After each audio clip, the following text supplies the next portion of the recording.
नमस्कार। बीए तृतीय वर्ष राजनीति विज्ञान की इस ऑनलाइन कक्षा में आप सभी का स्वागत है। आज हम मैकियावेली के मानव स्वभाव संबंधी विचारों पर चर्चा करेंगे।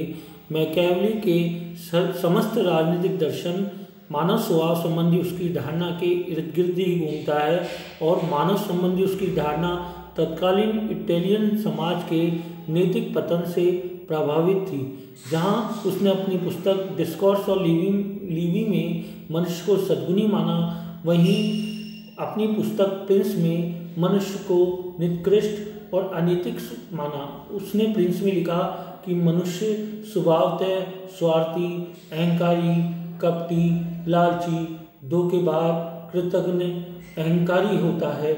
उसके समस्त क्रियाकलाप स्वार्थ भावना और अहंकार से ग्रस्त होते हैं।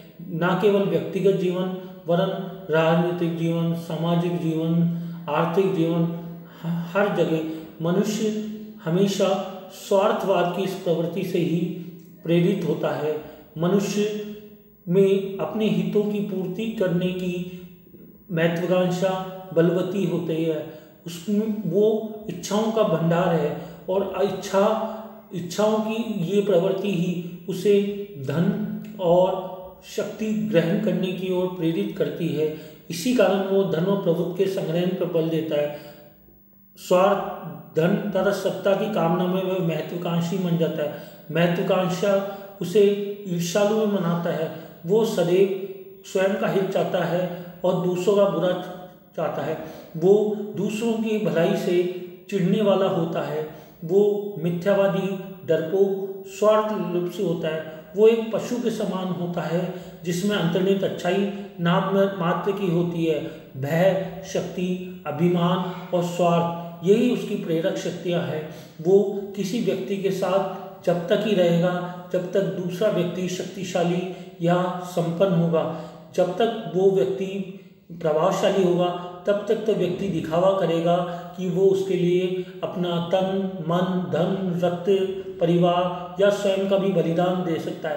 पर जैसे ही वो व्यक्ति के प्रभाव में कमी आएगी या उससे वो व्यक्ति उस दूसरे व्यक्ति की आवश्यकता के अनुरूप नहीं रहेगा तो वो तुरंत उससे अपना संबंध विच्छेद कर देगा। उसके सब भी संबंधों का मूल स्वार्थवाद ही रहेगा और धनोपार्जन की तो उसमें इतनी अधिक महत्वाकांक्षा होती है कि मैकियावेली ने लिखा है कि व्यक्ति अपने पिता की मृत्यु का दुख तो भूल सकता है, लेकिन किसने उसकी संपत्ति ली है वो नहीं भूल पाएगा। यानी संपत्ति से पिता की अपेक्षा या अपने रक्त संबंधों की अपेक्षा संपत्ति से प्यार करता है। पिता को तो कौन ने मारा ये एक बार फिर भी भूल जाए, पर उसकी संपत्ति या धन का अतिक्रमण या जबरदस्ती अपहरण किसने किया ये व्यक्ति कभी नहीं भूल सकता। इसलिए मैकियावेली ने शासक को ये बात की सीख दी है कि बुद्धिमान शासक वो है जो अपनी प्रजा को चाहे मार दे पर उसका धन का अपहरण कभी न करे, क्योंकि धन को अपहरण करने वाले को व्यक्ति कभी नहीं मारती। व्यक्ति की सारी आकांक्षा, सारी प्रेरक शक्ति धन, शक्ति और प्रभुत्व ही रहती है और इसी कारण वो भय, प्रेम, अभिमान, स्वार्थ इनसे संचालित होता है। प्रेम और मैकियावेली ने ये भी कहा है कि प्रेम और भय दो विशेष शक्तियाँ हैं जिसके द्वारा ही मनुष्य से कुछ काम निकाला जा सकता है। वो भय से संचालित होने वाला प्राणी है, इसलिए दूसरे व्यक्तियों के अतिक्रमण से अपनी रक्षा के लिए राज्य की आवश्यकता महसूस करता है। इसी कारण मैकियावेली ने राजा को शक्ति पर आधारित संस्था मानते हुए शासक को सलाह दी है कि वह निरंतर शक्ति का अर्जन करता रहे।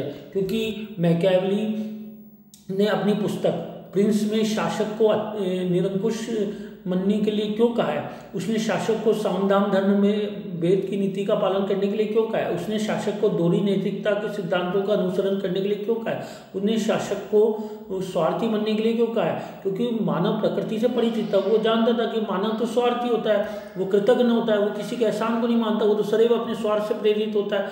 अतः ऐसे मानव को केवल भय से ही संचालित किया जा सकता है और भय जब ही होगा जब राज्य शक्ति पर आधारित होगा।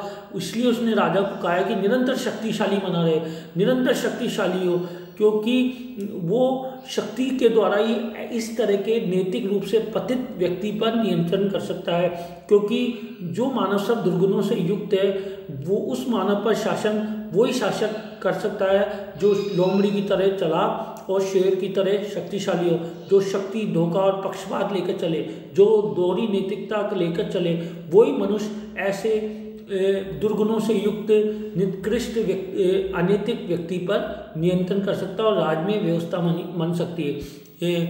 आलोचना मैकियावेली के मानव संबंधी विचारों की व्यापक आलोचना होती है, जहाँ प्लेटो है, महात्मा गांधी है, ऐसे विचारक हुए हैं जिन्होंने मनुष्य को सद्गुणों से युक्त माना है। वहीं मैकियावेली ने व्यक्ति को पूर्ण रूपेण निकृष्ट और भ्रष्ट व्यक्ति माना है।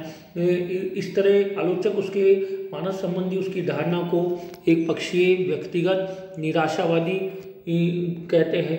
लेकिन हमें ये भी याद रखना चाहिए कि मैकियावेली के जो भी विचार है वो तत्कालीन इटालियन समाज की वास्तविकता है। वो एक यथार्थवादी विचारक था, उसने जो देखा वो लिखा। उस समय का इटालियन समाज नैतिक रूप से भ्रष्ट था, नैतिक रूप से पतित था, समाज में अव्यवस्था व्याप्त थी। तो उसने ऐसे समय में समाज में व्यवस्था या इटली के एकीकरण का ख्वाब देखा। तो इस कारण उसने जो भी देखा उसने वो लिखा और जो उसको आवश्यकता महसूस हुई वो लिखे। इसके अतिरिक्त उसके जो राज्य और शासन संबंधी जो विचार है वो भी मानव स्वभाव पे ही आधारित है। उसका मानना था कि भाई राज्य और शासन की व्यवस्था या विचारधारा वैसी हो जैसे लोगों का स्वभाव हो।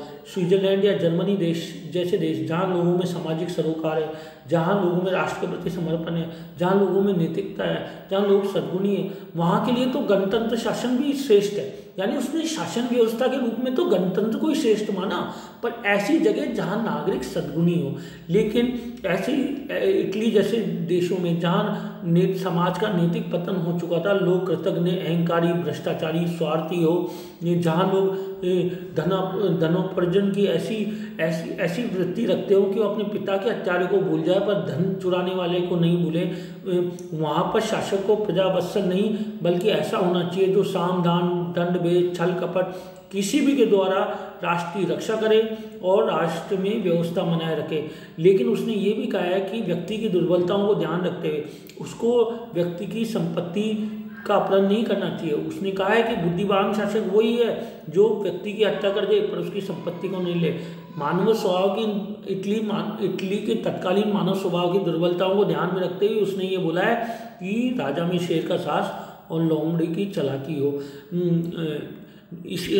इसी कारण उसने कहा है कि भाई जहाँ मानवीय सद्गुण हो वहाँ के लिए तो गणतंत्र व्यवस्था ठीक है, लेकिन जिन देशों में जैसे इटली जैसे देशों में जहाँ नागरिकों में मानवीय सद्गुणों का अभाव है उन देशों के लिए निरंकुश राजतंत्र ही उपयुक्त है।